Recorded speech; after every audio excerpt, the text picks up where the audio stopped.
Hello दोस्तों, आपका मेरे चैनल में बहुत बहुत स्वागत है। आज हम पढ़ेंगे आदिकाल। आदिकाल के अंतर्गत हमें पढ़ना है जैन साहित्य एवं रासो साहित्य। चलिए स्टार्ट करते हैं अपने टॉपिक। सबसे पहले देख लेते हैं जैन साहित्य को। देखिए, जैन साहित्य का प्रचार व प्रसार। ठीक है, तो सबसे पहले बात ये आती है कि जैन साहित्य का प्रचार प्रसार या उद्भव कहाँ हुआ। तो आपका हुआ पश्चिम क्षेत्र में, यानी भारत के पश्चिम क्षेत्र यानी गुजरात या राजस्थान में आपका जैन साहित्य का प्रचार प्रसार हुआ। ठीक है, जैसे आपका कहते हैं सिद्ध साहित्य का प्रचार प्रसार पूर्वी क्षेत्र में हुआ था, उसी तरीके से जैन साहित्य का भी प्रचार प्रसार पश्चिमी क्षेत्र में हुआ। जैन मतावलंबी रचनाएं दो प्रकार की थी। जो जैन कहते हैं लोग, जो भी जैन संत थे या जो भी थे, उन्होंने अपनी रचनाएं दो प्रकार की थी। एक तो नाथ और सिद्धों की तरह, और दूसरा था पौराणिक रूप से। यानी जैसे जिस प्रकार से नाथ और सिद्ध अंतस्य साधना पे बल देते थे, उपदेशों पे बल देते थे, उसी प्रकार से जैन मतावलंबी ने भी ऐसे ही उद्देश्यों पे बल दिया। ठीक है, और दूसरा था पौराणिक और जैन साधकों की प्रेरक जीवन गाथा। जो भी जैन साधक थे तो उन्होंने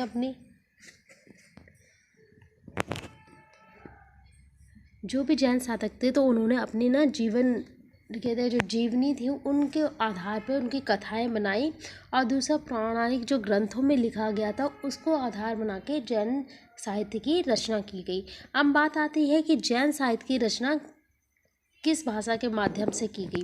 तो जैन साधुओं ने अपनी मत का प्रचार जो किया था वह हिंदी कविता के माध्यम से किया था। ठीक है, हिंदी कविता को उन्होंने माध्यम बनाया था ताकि ज़्यादा से ज़्यादा ये जो भाषा है लोगों तक पहुँचे, क्योंकि हिंदी आपको पता ही है ज़्यादातर लोग बोलते ही हैं।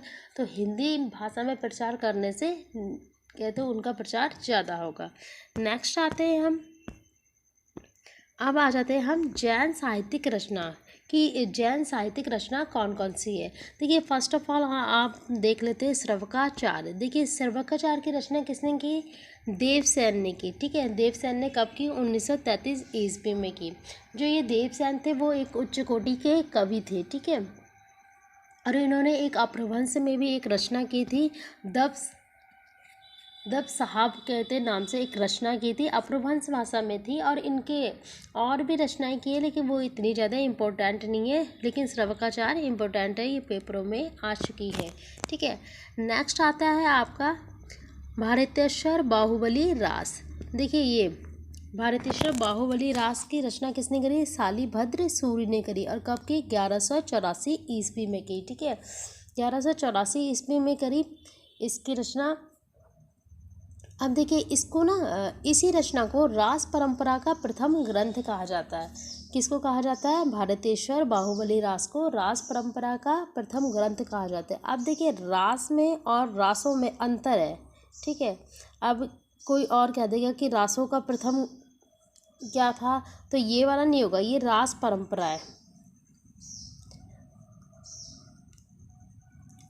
अब आता है बुद्धिरास। देखिए, बुद्धिरास की रचना भी शालिभद्र सूरि ने की।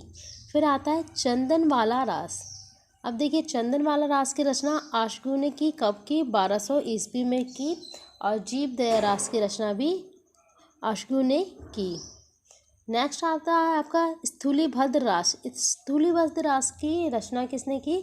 जिनधर्म सूरि ने, और कब की? 1209। देखिए, मैं सन बताते हुए भी आपको पढ़ा रही हूँ, बिकॉज क्या होता है ना कि कभी कभी सन के हिसाब से भी इनको सीरियल वाइज लगाने के लिए आ जाता है, तो इसके बाद आपको दिक्कत नहीं होगी। नेक्स्ट आता है आपका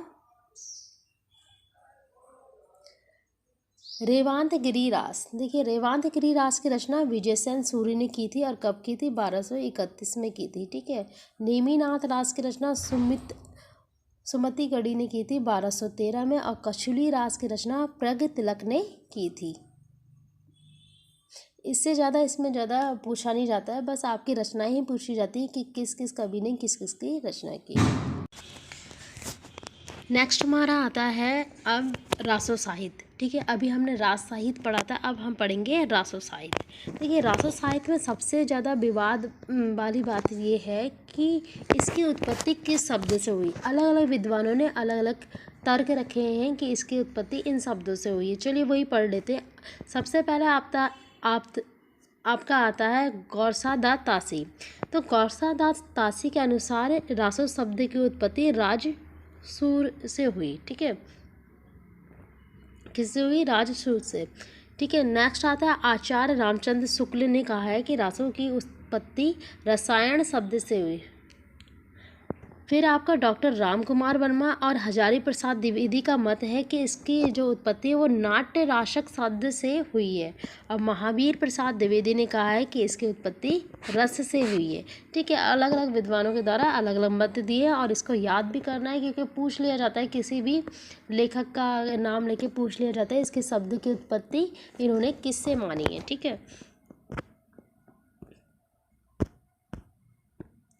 तो देखिए रासो साहित्य के प्रमुख ग्रंथ। अब रासो साहित्य के अंतर्गत हमें कौन कौन से ग्रंथ पढ़ने हैं, यानी कौन कौन से टॉपिक पढ़ने हैं।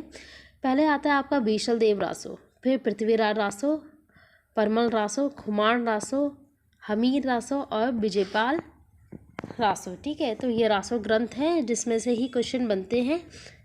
नेक्स्ट है आपका बीसल देव रासो। देखिए बीसल देव रासो की रचना किसने की थी? नरपति नाहल ने। ठीक है, तो आप कैसे याद कर सकते हैं बीसल देव रासो को? ये 20 है और ये नर है, तो नर कितने हुए? 20 नर हुए। तो आप याद कर सकते हैं कि बीसल देव रासो किसने लिखी है? नरपति ने लिखी है। और कब लिखी है? 512। इसमें थोड़ा विवाद है, कोई 515 भी बोलता है, कोई 512 भी बोलता है, देख लेना। इसमें भोजराज परमार की पुत्री राजमती और अजमेर के चौहान राजा बीसलदेव तृतीय के विवाह, वियोग और पुनर्मिलन की कथा है। यानी इसमें देखिए नायक कौन है? नायक आपका बीसलदेव तृतीय है और नायिका है राजमती। ठीक है, इसमें कहते हैं उनका विवाह दिखाया, वियोग दिखाया और पुनर्मिलन दिखाया। ये कथा ऐसी है कि एक बार राजमती से बीसलदेव तृतीय नाराज हो जाते हैं, किसी बात पर रुष्ट हो जाते हैं और 12 साल के लिए उड़ीसा चले जाते हैं। फिर बाद में 12 साल बाद वो पुनः लौट के आते हैं और फिर उनका पुनर्मिलन होता है। बस इतनी ही सी कहते हैं आपकी कहानी है। और इसमें छंद कितने हैं टोटल? इसमें छंद 125 छंदों में ये लिखा गया है। ठीक है,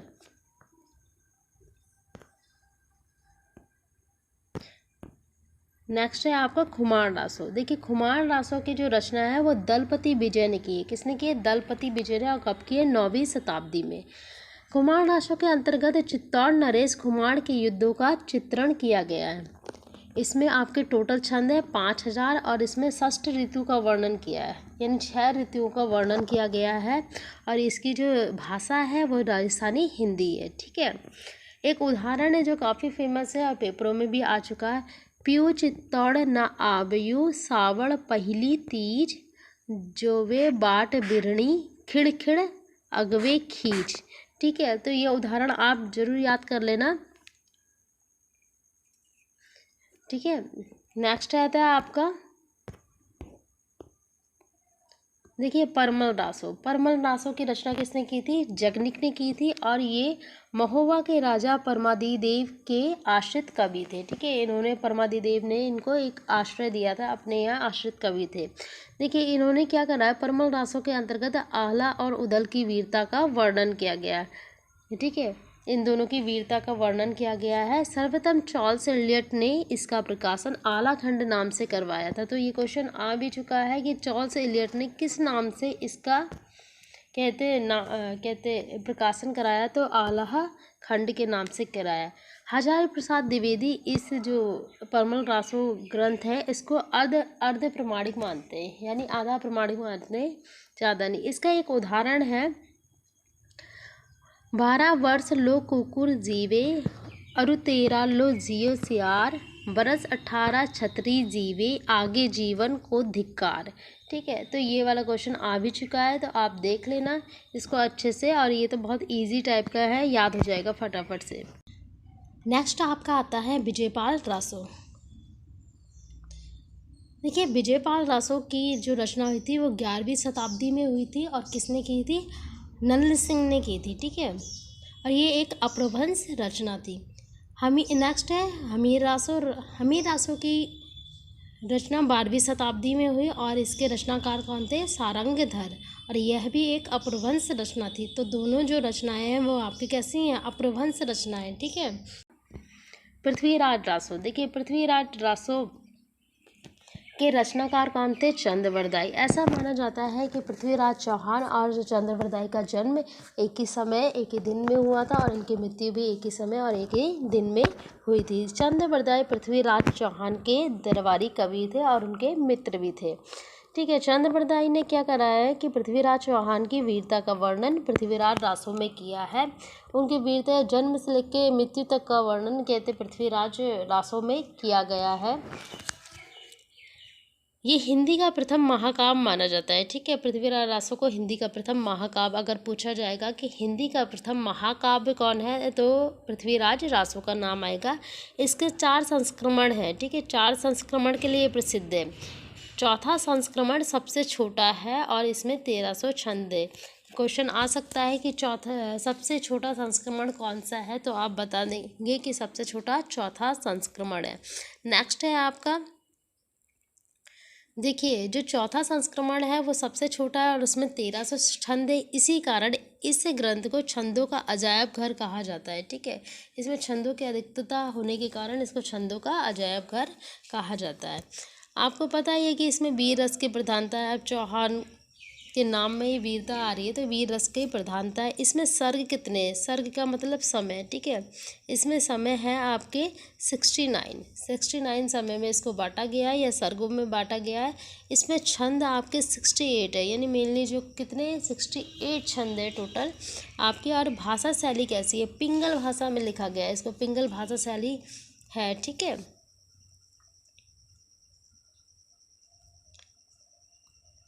नेक्स्ट है आपका, अब देखिए प्रमाणिक और अप्रमाणिक के बीच में मतभेद है कि कुछ कहते हैं विद्वानों ने इसको प्रमाणिक माना है, जिनके नाम है डॉक्टर श्याम सुंदर दास, मोहनलाल, विष्णुलाल, मिश्र बंधु और कर्नल वर्ड। ठीक है। इन लोगों ने इसको प्रमाणिक माना है कि ये प्रमाणिक है, इसमें सत्यता है पूरी। लेकिन अप्रमाणिक यानी जैसे रामचंद्र शुक्ल, राजा श्यामल दास, गौरीशंकर, हरिश्चंद्र ओझा और डॉक्टर बुलर ने इसको अप्रमाणिक माना है। कहने का मतलब है कि कुछ तथ्य इसमें मिलाए गए हैं और कुछ सत्य है, ऐसा उनका मानना है। देखिए ये वाला क्वेश्चन आपका आया है 11 वाला। हजारी प्रसाद द्विवेदी ने कहा है कि कथा का वर्णन शुक और शुकी के द्वारा किया गया है। ठीक है। ऐसा पूछा गया था कि शुक और शुकी के द्वारा इस कथा का वर्णन किया गया है, किसने कहा है? तो आपको बताना होगा कि हजारी प्रसाद द्विवेदी ने कहा है। रामचंद्र शुक्ल जी ने एक टिप्पणी की है कि भाषा की कसौटी पे यदि इस ग्रंथ को कसते हैं तो हमें और भी निराश होना पड़ता है। ठीक है। अब आता है चंद्रवरदाई को पृथ्वीराज का समकालीन किसने किया है? तो गौरसा दातासी ने इनको चंद्रवरदाई के समकालीन कहा है। ठीक है। इसका एक उदाहरण भी है, वैसे तो उदाहरण अनेक ही है लेकिन ये उदाहरण आ चुका है कि पुस्तक जलना हाथ दे, ये किस काव्य का है? तो आपको पता होना चाहिए कि पृथ्वीराज रासो का है।